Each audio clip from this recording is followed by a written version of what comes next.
Hola, hola, soy Mar Candela, Mujer y Sociedad, programa de feminismo artesanal en asocio con Publímetro. Hoy tenemos una invitada extraordinaria, un personaje controversial, un personaje que genera pasiones y sentimientos encontrados en todo el país, pero no solo en el país, por fuera también. Ella es la señora Piedad Córdoba, que no necesita presentación, abogada, especialista en opinión pública, hija de 2 educadores, madre de 4 hijos. Y para nadie es un secreto que una política radical, una enamorada de una nueva manera de construir nación. En lo que me equivoque, la señora Piedad Córdoba me hace pau pau. ¡No! Es básicamente eso que puedo yo abstraer de ese mar de conocimiento, pero hoy no está acá como política, hoy no está acá como abogada, hoy está acá como heroína de su propia vida. Y ella, cuando vio el título, apenas miró. Piedad,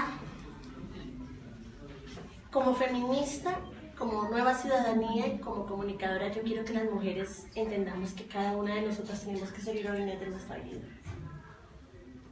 Y esa es la razón por la que usted está acá. No es un secreto que Piedad ha sido violentada de todas las maneras posibles. Y a mí me gustaría que no revictimizar. Yo creo que ya Piedad ha hablado mucho sobre cuáles fueron los hechos, lo que sucedió, que el secuestro, que la hija, que una cosa, que otra. Eso ya lo sabe el país. La pregunta es, ¿cómo ha hecho para que la sonrisa no se le borre? Bueno, primero que todo, Man, muchas gracias por tenerme en cuenta, invitarme a tu programa. Un saludo muy cálido a todos los y las que nos están viendo.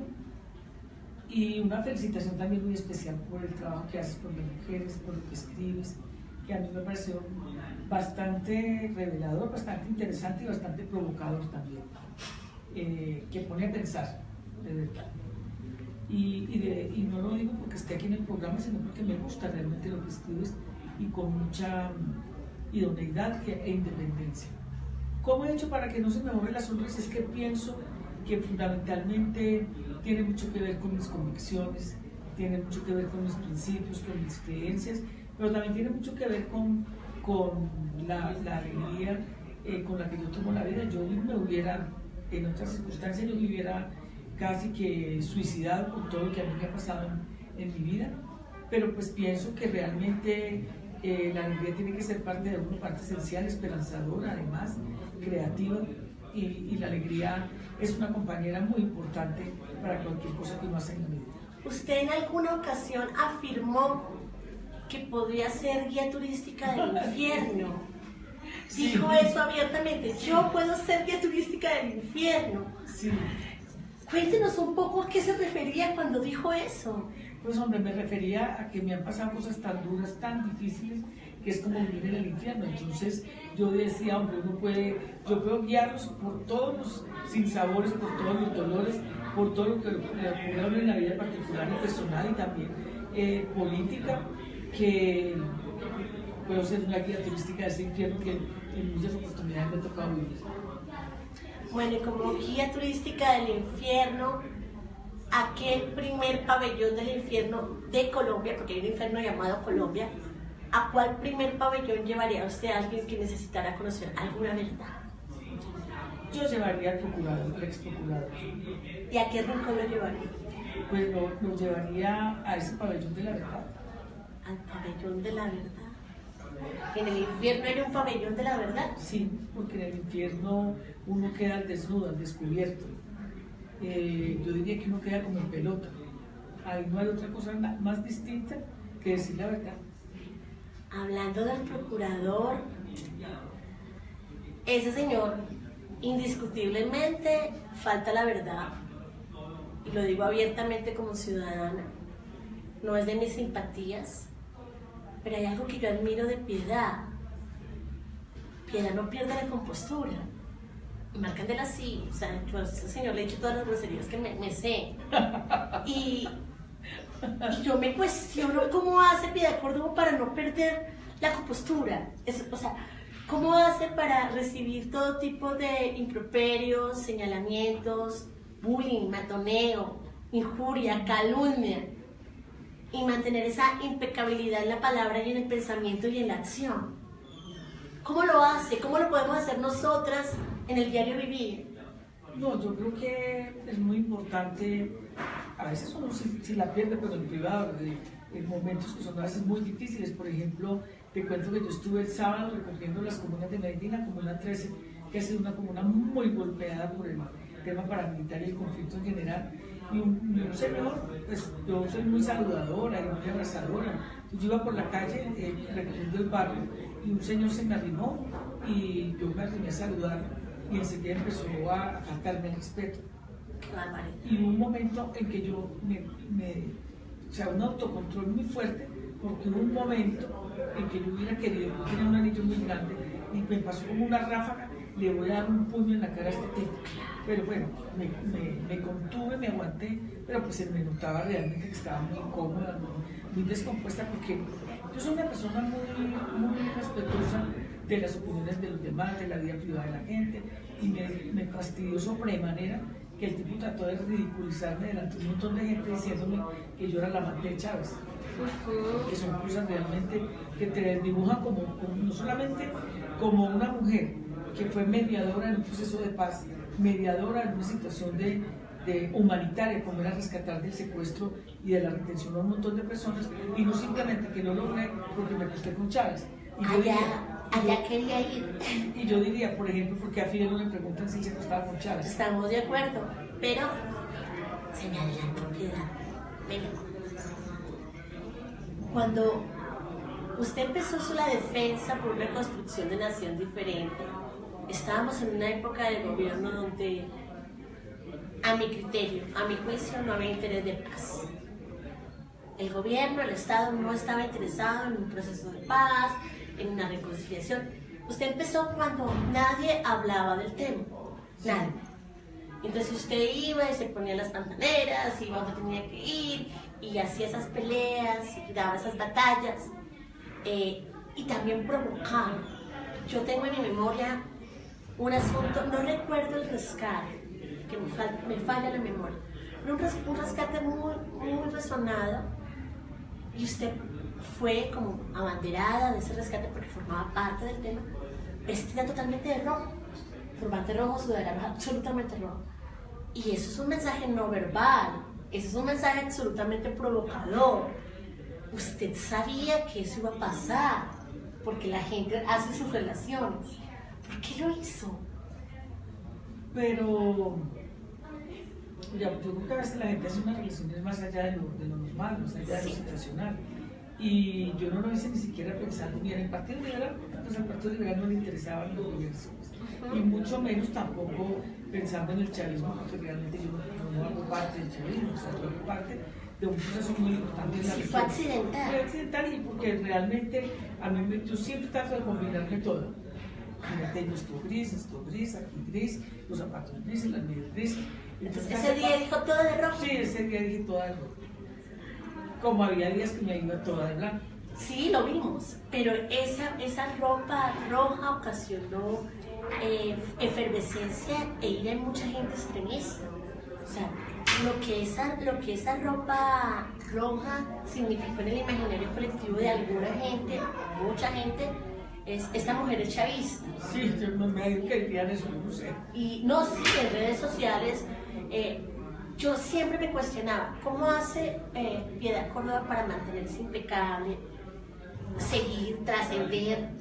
En esa época, o sea, ahorita las personas que se involucraron en el proceso de paz van en coche, con todo el respeto del señor Humberto Lacalle y de todos, van en coche porque iban con un gobierno que estaba abierto, unos diálogos de paz, y estaba abierta la idea de hacer una negociación. Pero es que en la época que Piedad Córdoba llegó con el CIVID de la paz y de hagamos el país diferente y dialoguemos, no había un gobierno interesado en ese tipo de diálogo. No lo había. Su vida se estaba exponiendo y mi pregunta es, usted ya había pasado por un secuestro, ya había vivido matoneo en su familia, ya había pasado muchas cosas. ¿Qué le impulsa a seguir ahí? Porque seguía exponiéndose en el gobierno en ese momento y lo sigue haciendo, pero digamos que ahorita hay una nación abierta, el tema de la paz se volvió hasta moda, todos queremos la paz, pero en el momento que usted inició no era así. ¿Por qué Piedad Córdoba dice, sí, yo sé que corre peligro, yo sé que a muchos en el país no les interesan, yo sé que me están relacionando con la guerrilla, yo sé esto, yo sé aquello, pero yo lo voy a seguir haciendo? ¿Qué la inspira a seguir haciendo? Hombre, mira, yo creo que es la misma historia de mi vida. Aquí muy poca gente sabe que mi mamá es una mujer que no parece ni siquiera colombiana, parece alemana, absolutamente blanca, de ojos azules. Mi familia materna, mi papá es absolutamente negro. Entonces, la historia mía no es la historia de cualquier persona, y la nuestra, pues la de mis hermanos y yo, que nacen en una familia normal, sin este cruce de razas, donde desde pequeñitos nosotros aprendimos a que la gente tenía los ojos sobre nosotros, que nos insultaban por el hecho de que éramos afrodescendientes, que mi familia paterna muy negra iba a mi casa y la gente salía a caminarla como que fuera algo del otro mundo. Y sobre todo yo me imagino cuando mi mamá se casó con mi papá, mi mamá dice que eso fue algo como que se hubiera casado una reina con un esclavo, que eran hordas de gente viéndolos a ellos en la iglesia. Entonces nosotros tuvimos que superar mucho esto, pero fundamentalmente aprendimos a querernos y aprendimos a sentirnos orgullosos de lo que éramos y a sentirnos orgullosos de la familia que teníamos. O sea, nosotros recibimos esa fortaleza desde casa. Sí, recibimos muchos principios de fortaleza y sobre todo muchos principios de autoestima, porque no era fácil en Medellín, una ciudad que es tan racista, tan clasista, y donde éramos los únicos negros del barrio, nosotros vivir ahí, nosotros teníamos que ser los mejores estudiantes, nosotros teníamos que ser los mejor vestidos y presentados, nosotros teníamos que ser, mejor dicho, un ejemplo, porque teníamos a todo el mundo encima. Entonces, yo siempre estuve como en todo ese tipo de luchas sociales, la Junta de Acción Comunal, las primeras organizaciones de afrodescendientes que se formaron en Medellín, que papá ayudó a que yo lo hiciera. Y yo llego al Congreso, pero también ya lo había hecho en la Asamblea cuando fui diputada. Yo llego a trabajar por el tema de derechos humanos y paz. Y a mí, Mar, me tocó, mejor dicho yo, conocer los casos más exorbitantes, los casos más duros, más dolorosos de lo que es la guerra en el país, porque yo como presidente de la Comisión de Derechos Humanos y de la Comisión de Paz, yo no simplemente me hice elegir y hice, bueno, para la hoja de vida, no, yo me dediqué a recorrer el país, a hacer audiencias públicas, a recibir la gente en el Congreso de la República, a hacer audiencias con militares, y me tocaba ver muchos horrores. La gente, yo en un momento en que de verdad me estaba como desquiciando, porque las llamadas eran a las 2 de la mañana, a las 4 de la mañana, era a cualquier hora, nos van a matar, ya entramos, sentíamos los disparos, véngase que nosotros lo protegemos, hay que sacar a esta gente del país. Entonces, eso me mantuvo a mí en la necesidad, como dices tú, de que había que insistir en la paz, de que había que insistir en que el conflicto se tenía que acabar, de denunciar públicamente y hacer los debates sobre paramilitarismo, que fueron muy duros en el Congreso de la República y que me mantuvieron muy solidaria con la gente.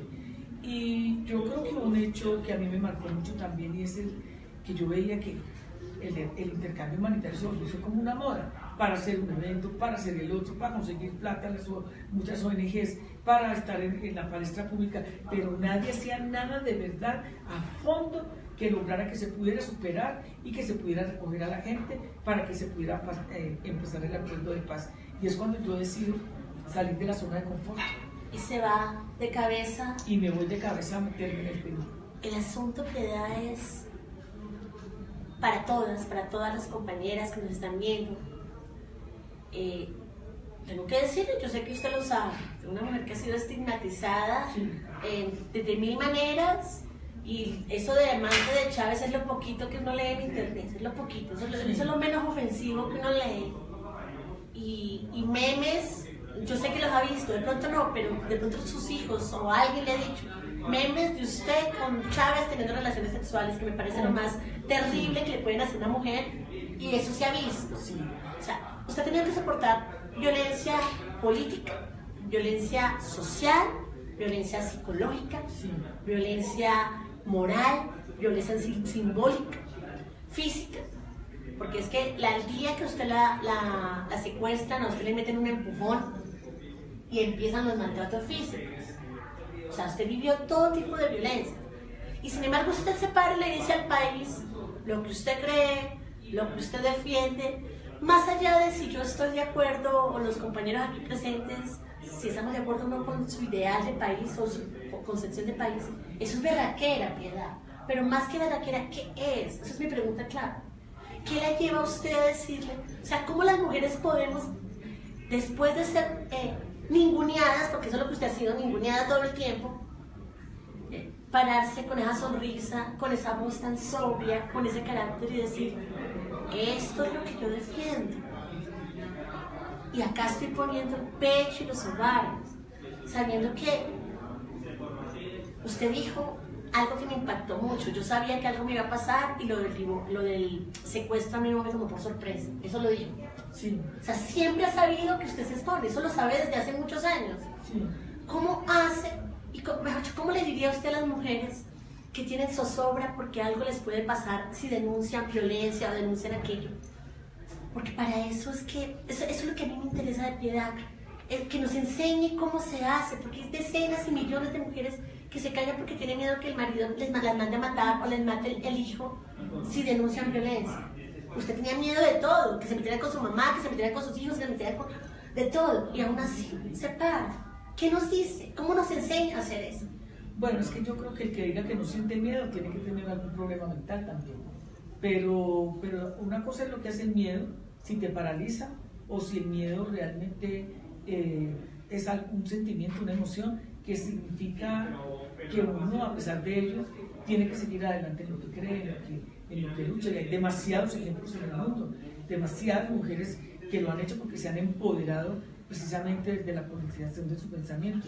No vamos muy lejos, hoy 8 días cumplió 200 años de haber sido fusilada a la Pola. Y era una mujer supremamente joven, una mujer que en esa época era muy difícil pararse a defender lo que ella defendía, y sin embargo ahí quedó un legado de lo que ella fue capaz de hacer, de lo que fue capaz de hacer Antonia Santos, de lo que fue capaz de hacer Juana Zurduy en Bolivia, en el Alto Perú, de lo que fue capaz de hacer Manuela Sáenz, además que era una mujer rica, empoderada, y que sin embargo se unió a la lucha independentista de toda la América.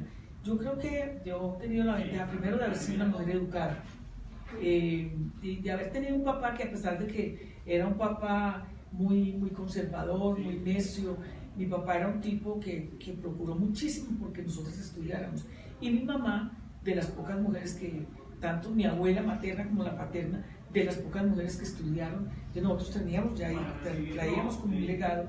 Y mi mamá fue una mujer que también estudió, y mi mamá trabajaba a pesar de tener tantos hijos, y siempre nos empujó, sobre todo, a mí me empujaron mucho, a mí realmente creo que de todas las mujeres, y pues mis hermanas todas son profesionales y todo, pero a mí me protegieron mucho más porque a mí no me dejaban hacer absolutamente nada, sino que lo que yo tenía que hacer era estudiar y leer y pensar y participar en cuantas actividades había. Entonces a mí me fueron empoderando, o sea, a mí no me permitieron que porque los hermanos, yo era la segunda porque mi hermano mayor se murió, y de mí seguían 4 hombres, entonces creo que fue muy claro el ejemplo, y lo que papá quiso hacer y mamá, que a mí no me ponían a que atendiera a mis hermanitos, y que entonces porque llegaba, ellos eran los hombres, entonces ellos se acostaban, a mí no, me metieron igual que a mis hermanos. Y nosotras las mujeres, inclusive en mi casa, somos mucho más empoderadas que mis hermanos. Entonces, realmente ha sido afortunada. Sí, y entonces yo aprendí a ser autónoma, a pensar. A mí me empujaron muchísimo para que hiciera mi carrera, a pesar de que yo ya me caso muy joven, y mi papá y mi mamá insistieron en que yo tenía que seguir estudiando, que no podía dejar de continuar con la carrera.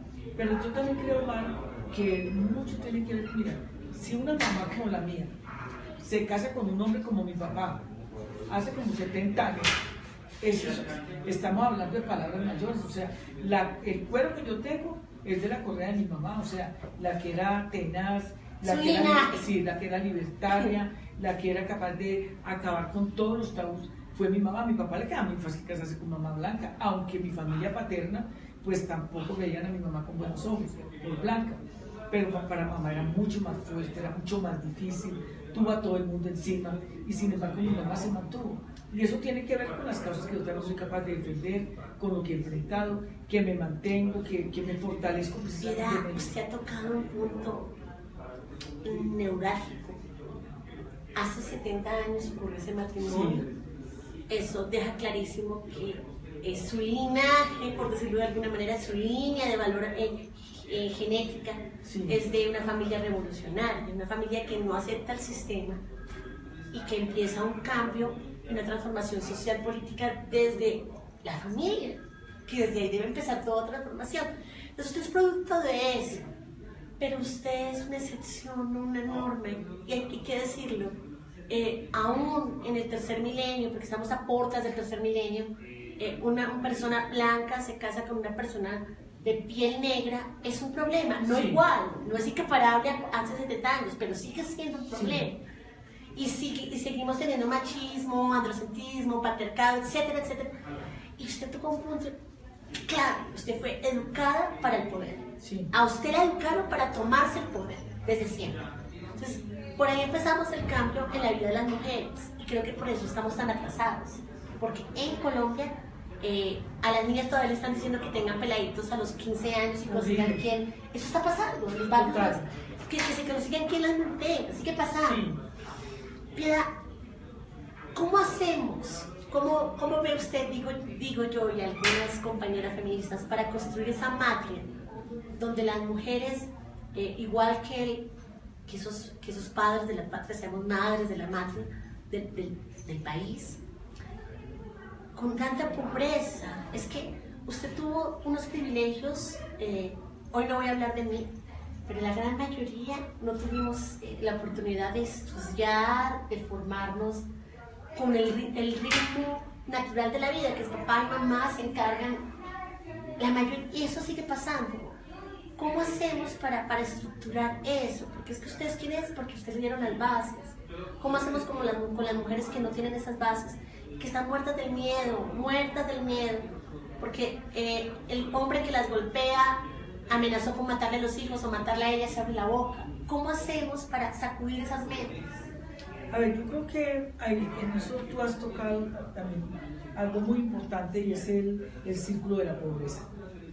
La mayoría de las mujeres, y no quiere decir ello que las mujeres de clase alta no las golpeen, también pasa. Y también las maltratan, y también hay maltrato psicológico, y aquí hay una violencia política contra las mujeres brutal, que es una manera de distanciarlas del poder, y de que las mujeres sientan pudor por tener poder, que no les guste aceptar que tienen poder, y que más o menos como que tener poder las mujeres es algo pecaminoso, sucio, cuando realmente lo que la sociedad tiene que tratar es de que realmente las mujeres puedan también acceder al poder y puedan también pensarse el país de una manera diferente. Yo estoy muy impresionada, Mar, porque yo en la recolección de las firmas me recorrí todo el país, todo.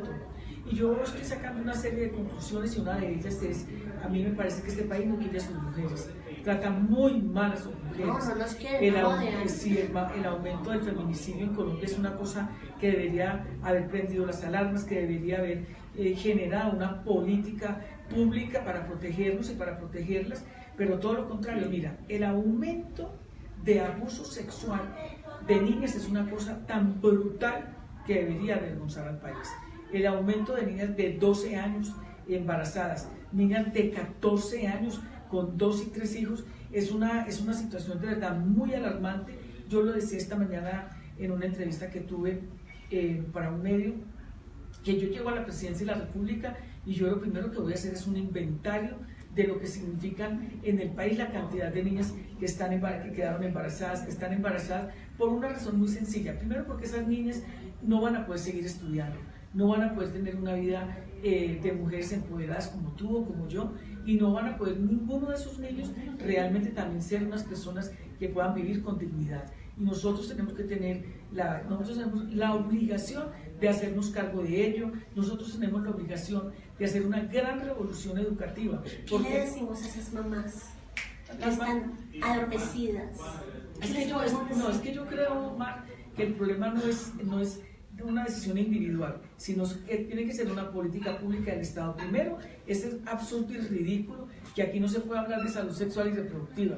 Como quien dice, es un privilegio de las ricas, de las que tienen acceso al conocimiento, mientras las niñas pobres de todo el país no pueden hablar de eso, la educación no puede hablar de eso. Entonces yo creo que la educación tiene primero que todo que implantarse y hablarse desde muy temprano, porque lo que ha sido precisamente esa revolución informática, un muchachito a los 8 años ya sabe más cosas que uno que está grande.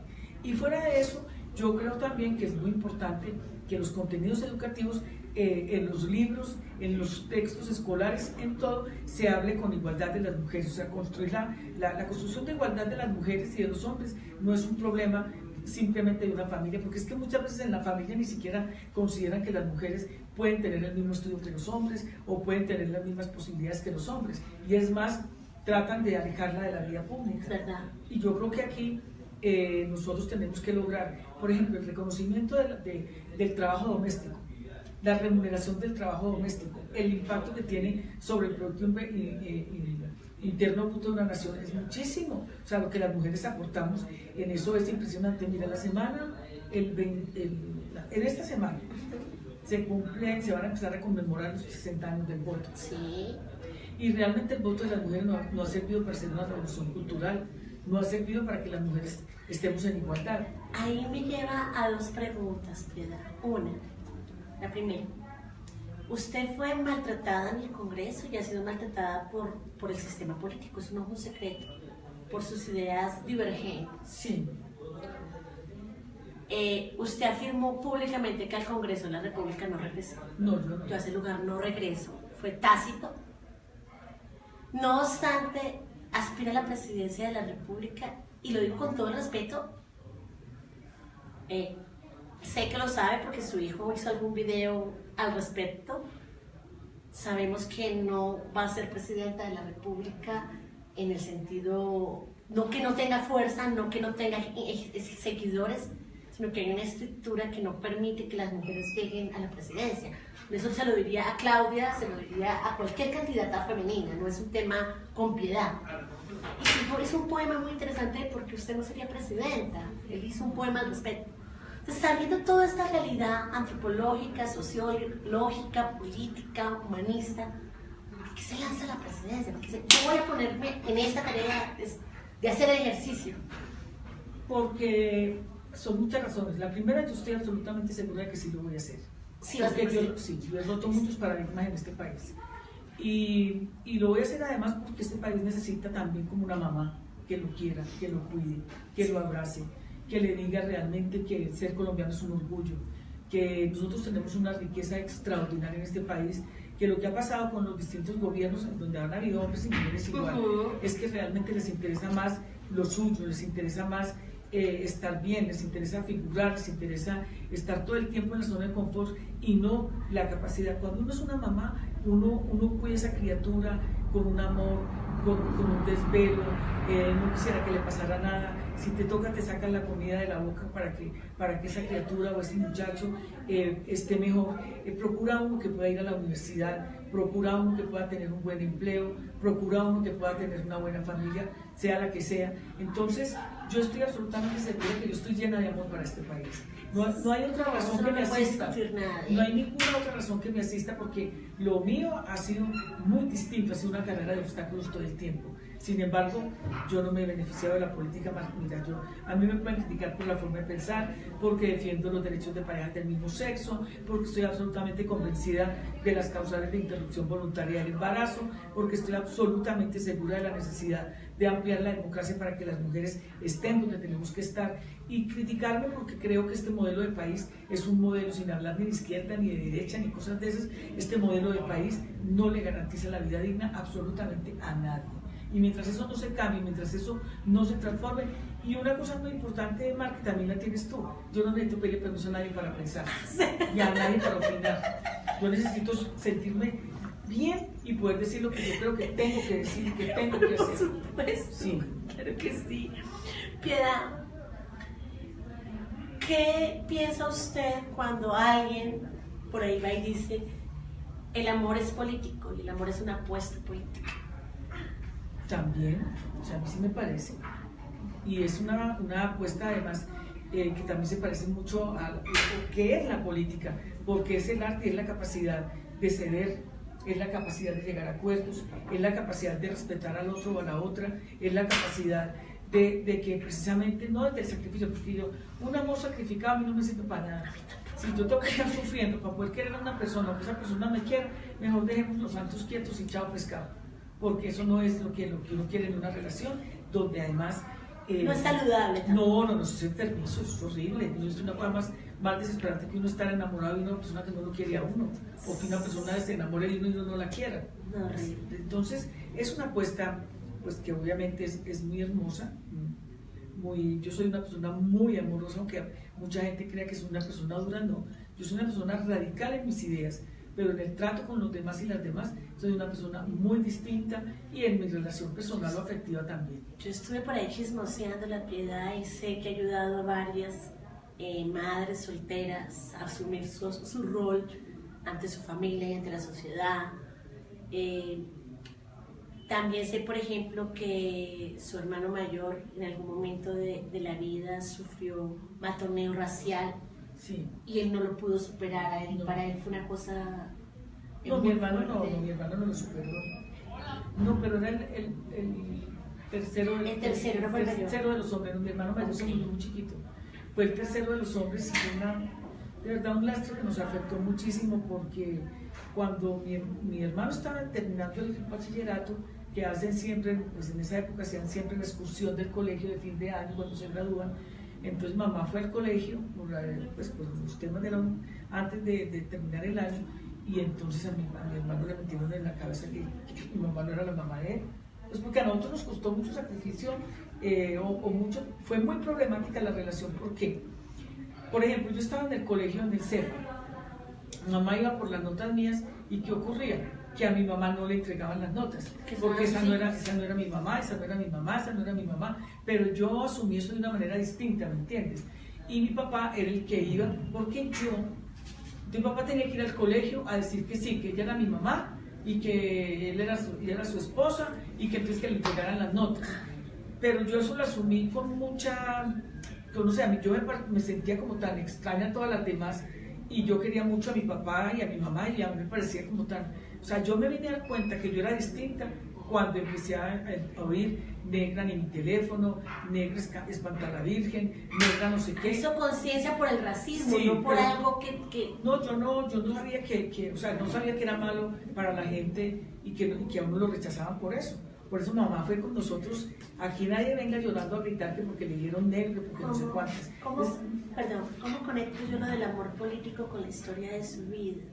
Si yo reviso, su mamá asumió el amor como un acto político. Sí, claro, y nos enseñó a ser en eso unos luchadores por el respeto nuestro, porque a mamá decía una cosa muy bonita, decía, uno no es por esto, ni por esto, no es por esto. Y todavía lo repito, es por lo que uno tiene en el corazón, es por lo buen ser humano que uno es. Usted puede tener mucha plata, usted puede ser muy inteligente, usted puede ser lo que sea, pero si usted no es buen ser humano, usted no es una persona que vale la pena. Más allá de esa formación de mamá y de todos los valores y todo eso, ella asumió ese amor político desde el momento mismo que se casó con una persona. Claro, no, y lo dice. ¿Sabes qué dice mamá? Yo he estado muy interesada en hacerle a mi mamá un documental. Tengo que aprovechar porque mi mamá ya tiene 83 años. Pues sí, es normal que en cualquier momento mamá se despida, pues. Aunque es una mujer muy fortalecida, y mi mamá todavía trabaja, mi mamá todavía dirige el colegio allá en la Comuna Nororiental, es su pasión, es su vida, pero mamá cuenta que ella llegó un momento, era tal la presión para que dejara a mi papá cuando estaban de novios, que era el cura, que eran las compañeras del colegio, que eran las amigas de mi abuela, que era todo el mundo, que mamá dijo, no, yo a lo último ya dije, no, me hago al lado de él porque no aguanto esta persecución. Sí. Ahí ya sabemos el talante de Piedad Córdoba, ¿de dónde viene? Sí, de mi mamá. Piedad, es una pregunta que tengo que hacer. Sí. ¿De dónde sale el rumor que es guerrillera?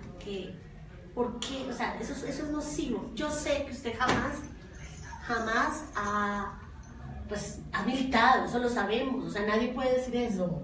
Pero ¿qué cree usted que hace que en el imaginario colectivo se divulgue ese chisme? Yo creo que esa fue una construcción totalmente elaborada del gobierno de Álvaro Uribe Vélez con la ayuda del doctor Santos, y eso está muy, muy bien representado en el libro de las chuzadas de Julián Martínez, donde yo inclusive cuando lo leí yo misma me quedé muy sorprendida, porque yo sí sabía que había toda una apuesta en contra mía, pero yo no creí que hubiera sido tan a fondo, con plata, con todo un diseño de una estrategia, de seguimientos. O sea, se pagó un equipo publicitario para eso. Sí, para desprestigiarme, porque de todas maneras yo había logrado, primero, yo era una congresista muy prestigiosa, o sea, yo no me la voy a dar aquí de modesta, yo era una congresista muy prestigiosa. Yo desde que llegué al Congreso muchas veces fui la mejor congresista, sin tenerme que acostar con nadie, sin tener que lamber a nadie, sin tener que hacerle reflexiones a nadie, porque en mi vida yo siempre he sido derecha. Entonces, cuando aunque lata a la izquierda. ¿Ah? Ha sido derecha, aunque lata a la izquierda. Sí. Y con ellos también.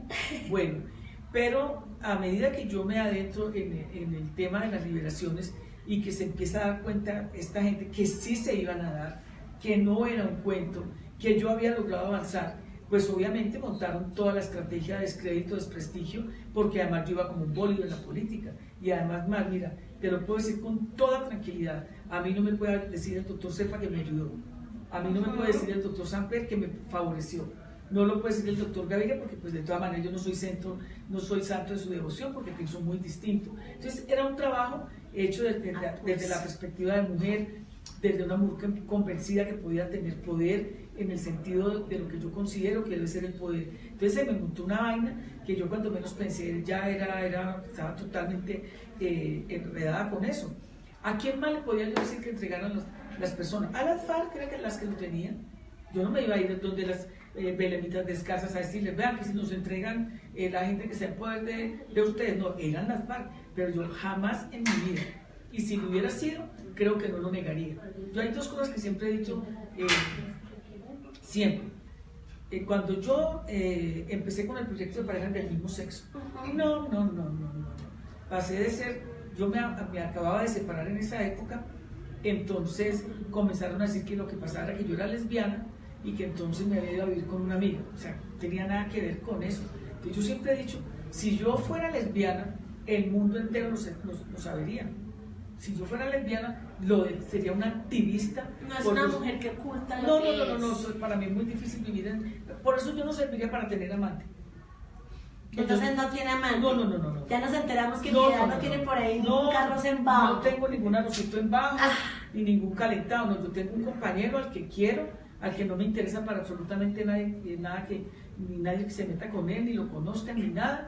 Bueno. Pero lo que te quiero decir es que si yo hubiera sido guerrillera, es más, yo creo que a mí me hubiera matado muy rápido, porque yo soy yo no sirvo como para la clandestinidad, ¿me entiendes? Y para eso también hay que tener como cierta talento y demás. Yo voy diciendo lo que pienso, yo no sé hablar el lenguaje cifrado, diplomacia tampoco. Si a mí me van a coger por el teléfono, me cogen fácil, porque yo voy diciendo lo que creo, lo que pienso, llamo al que necesito hablarle. Entonces son unas maneras de desacreditarte, de desprestigiarte, y sobre todo, mira, yo he pensado mucho sobre la vida de las mujeres, sobre nosotras, mucho, sobre todo lo que, desde la recolección de las firmas, independientemente de que yo trabajé mucho con el tema de violencia, estoy trabajando un proyecto para presentar una ley, un proyecto de ley que regule sobre la violencia política contra las mujeres. Porque yo sí te voy a decir una cosa más, aquí a nadie, ni siquiera a Pablo Escobar, le han dado tan duro como me dieron a mí. Yo nunca he estado metida en robos, en corrupción, ni mi familia, ni mis hijos, o sea, yo tengo un respeto por la cosa pública tan grande que yo jamás, a mí nadie me puede decir, nos encontramos en el Parque La 93 y allá hicimos tal negocio, allá dijimos que si ella sacaba esta ley, entonces nosotros le damos, nadie lo puede decir, nadie, porque yo no tengo tampoco temperamento para eso, pero sí te tengo que decir a ti que la violencia política contra las mujeres es tan grave, tan supremamente grave, que no deja que lleguemos a los cargos de decisión y de dirección. Eso es real. Y no deja precisamente que el país se pueda mirar desde otra óptica diferente. Y algo que también es real es que no nos formamos políticamente las mujeres, ni siquiera aspiramos y nuestra participación es baja y es vergonzante realmente. Y la pregunta es, ¿cuál es la estrategia política y pedagógica de Piedad para incentivar a las mujeres a participar en las cosas de Estado? ¿Sabes una cosa, Mar? Yo soy un ejemplo caminando. Y yo les digo a las mujeres, miren que yo estoy aquí. Yo no tomé la decisión de irme a ver si apoyaba la candidatura de ningún señor ni de ninguna señora, porque yo me creo capaz, yo creo que soy capaz de lograr que este país se transforme. Son muchas las intervenciones mías en el Congreso, las leyes que se aprobaron, mi compromiso con la gente, mi compromiso con las regiones. Y yo lo que les digo, yo personalmente tengo un proyecto con las mujeres, yo estoy obsesionada con ese tema. Obsesionada porque me gusta esa obsesión. Sí, porque he visto cómo sufren, cómo sufrimos, he visto cómo nos descalifican, he visto cómo nos ridiculizan, y yo creo que hay un campo en el que tenemos que trabajar mucho, en la sororidad de las mujeres. Sí. Las mujeres también somos las peores enemigas de nosotras mismas. Somos las primeras en descalificar, en decir, no, es que con esa vieja no, es que tal cosa no. Tú a mí no me verás nunca hablando públicamente en contra de la mujer. Puede que yo no esté de acuerdo, por ejemplo, yo estoy muy en desacuerdo con lo que le hicieron a Vivian en el partido. No comparto su visión de las parejas del mismo sexo, pero yo no voy a salir a rajar de ella. Yo argumento de lo que a mí no me parece, argumento frente a lo que no me parece de Claudia, pero no voy a salir a decir, es que Claudia es una lesbiana que no debe llegar al poder. Pues no puedo decir una cosa de esas, pero yo sí creo que es muy grave que el país tenga tan baja participación de las mujeres, sobre todo cuando hay mujeres tan preparadas. ¿Qué vamos a hacer para estimularle a las mujeres esto y esto por la participación? Yo que me recorrí toda Colombia, lo puedo decir a boca abierta, porque el que me esté viendo aquí puede decir, nunca vino al Guainía, nunca vino al Guaviare, nunca fue al Baupés, jamás fue a Antioquia, nunca fue al Chocó, y eso es absolutamente al contrario. Fui a todas partes, y en todas partes para mí era muy importante ver el rostro de las mujeres, mirar las mujeres que estaban diciendo, las mujeres que estaban pensando, el sufrimiento de las niñas, la ambición de muchas de ellas de llegar a tener educación, de poder ir a la universidad, de poder tener un buen trabajo. Y te reitero, eso se me ha convertido a mí en un propósito de vida. Por eso fue que cuando yo dije lo de la indemnización de los 1.800 millones de pesos que me tienen que dar por la inhabilidad de 32 años injusta e ilegal, yo dije, a pesar de tantas dificultades, obstáculos y persecución, pues yo he podido hacer muchas cosas. Y yo quiero que esa plata se vaya a hacer un patrimonio autónomo, una fiducia donde las mujeres puedan tener acceso a ese patrimonio, tener emprendimientos, las que no pueden, las que están en el arte, las que están en la cultura, en el deporte, las eso mujeres, lo van a invertir en mujeres. Sí, negras, indígenas, campesinas, mestizas, sí, totalmente, porque pues realmente mis hijos yo ya los eduqué, ya son profesionales, no tengo por qué repartir esa plata con ellos, por decir mi patrimonio, yo fui la que lo luché también con ellos, obvio, pero ellos tienen que entender que nosotros tenemos que ser útiles a una sociedad, y que en esa sociedad, al menos que nosotros dejemos un legado que sea útil para que las mujeres de este país puedan realmente acceder. Y voy a hacer una cosa muy importante. Mira, yo en diversas oportunidades de mi vida,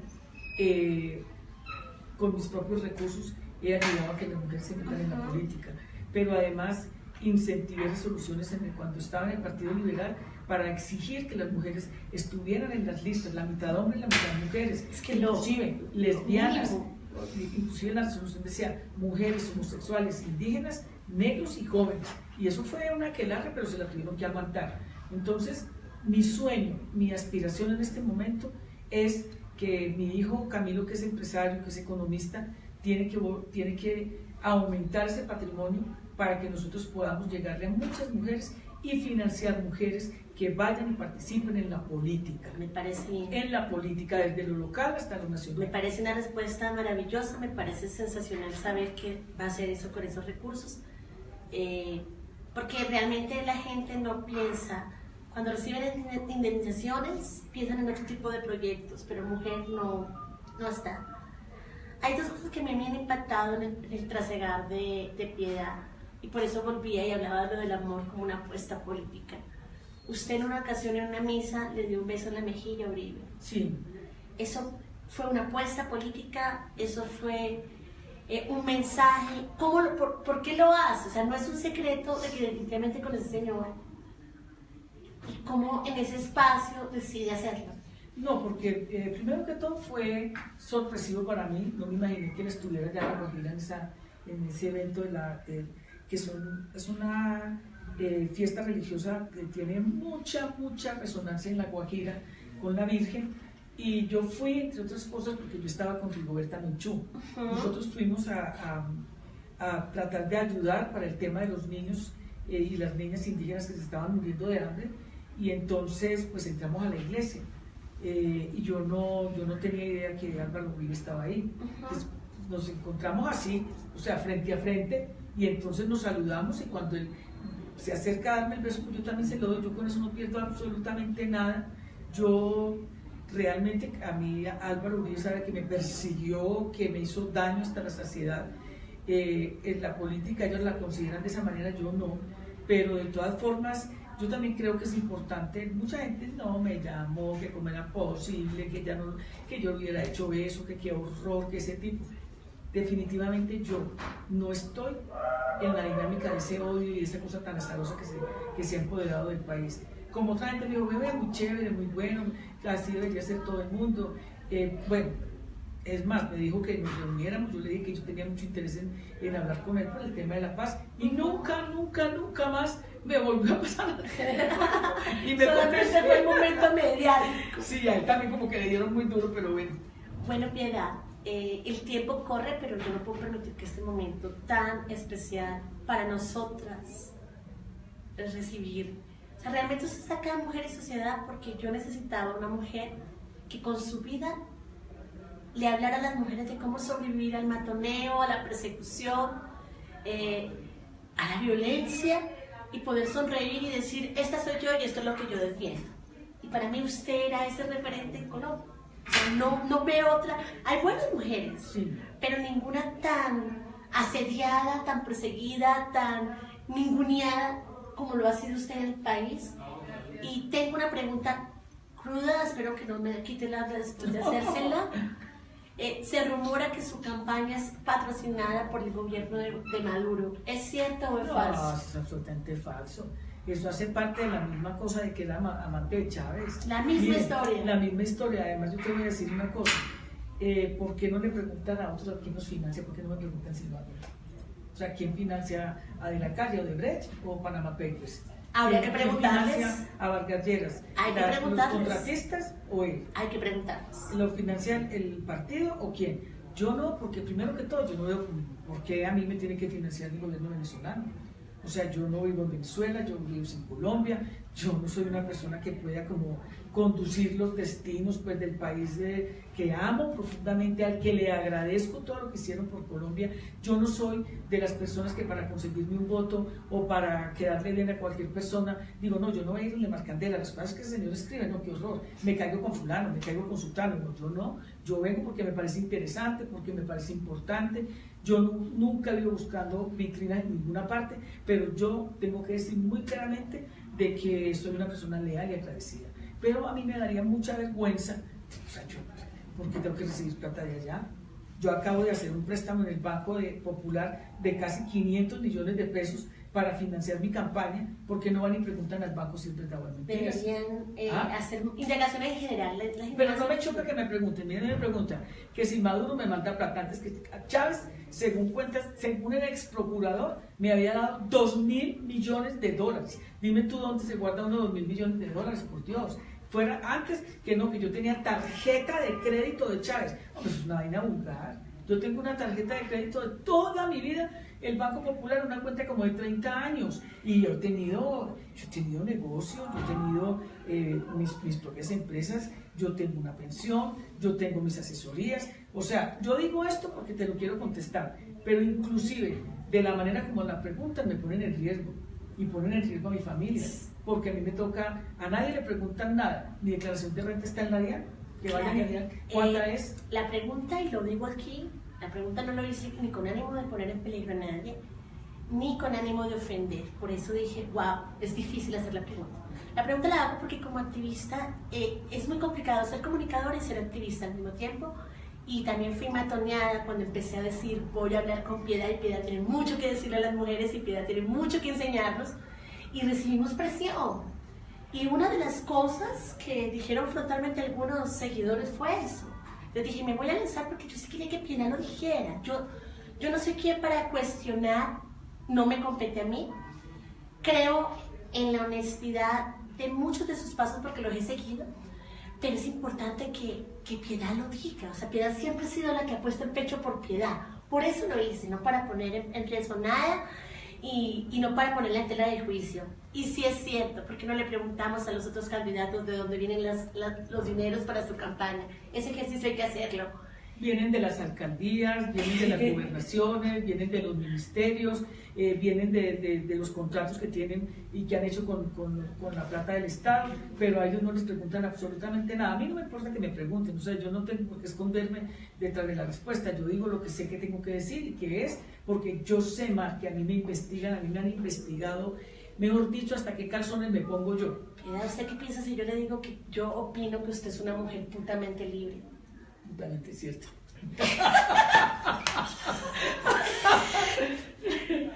Me gustaría saber qué han dicho los compañeros y compañeras antes de despedirnos. No, muchos comentarios. Ay, unos, dos, tres, unos, dos, tres, unos, dos, tres, unos, dos, tres.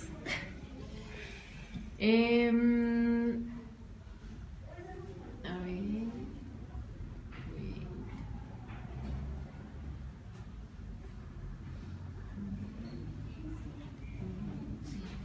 Bien, Piedad, dice Sirhard Lion.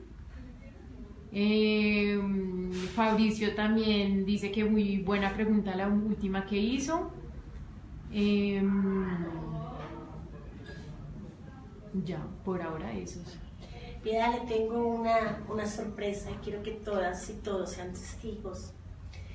En Feminismo Artesanal tengo como pedagogía de incentivar a las mujeres a avanzar en sus procesos de emancipación y siempre pongo galardones. Hay una mujer que lleva caminando con Feminismo Artesanal un proceso muy duro, muy personal e íntimo, y ha puesto su carrera y su disposición para ayudar a mujeres campesinas, a mujeres, a negritudes, sin cobrar un solo peso.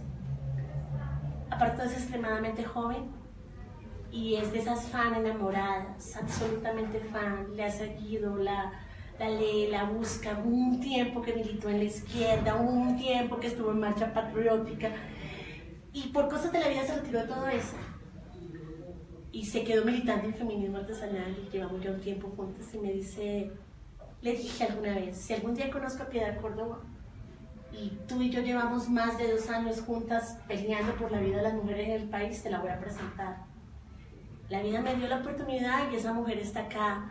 Olga Lucía Molano, 27 años, seguí.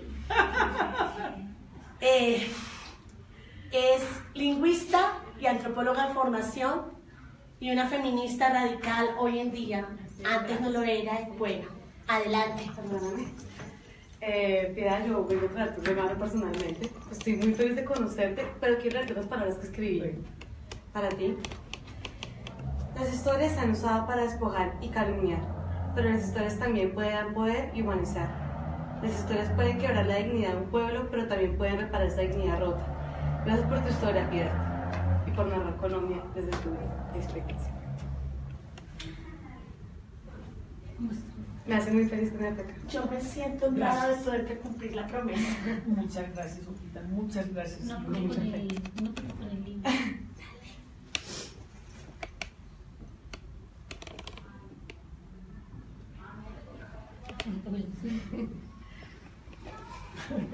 te da. Se supone que las comunicadoras no debemos abrazar a los invitados, que eso rompe el protocolo y no sé cuántas cosas, pero yo me siento satisfecha con este ejercicio porque como feminista reivindico los derechos de las mujeres y sí siento honestamente que con usted la nación ha sido absolutamente injusta. No se han dado la oportunidad de conocerla, de indagarla, simplemente han tomado lo que escuchan en la prensa, han sacado sus conclusiones y hoy me siento satisfecha como feminista de haber podido mostrar otra cara. Bueno, Marati, muchísimas gracias. Espero no solamente esta oportunidad, sino muchas otras, así no sean Publimetros y Claro muchas que partes. sí. Chao, chao. Esto fue todo por hoy.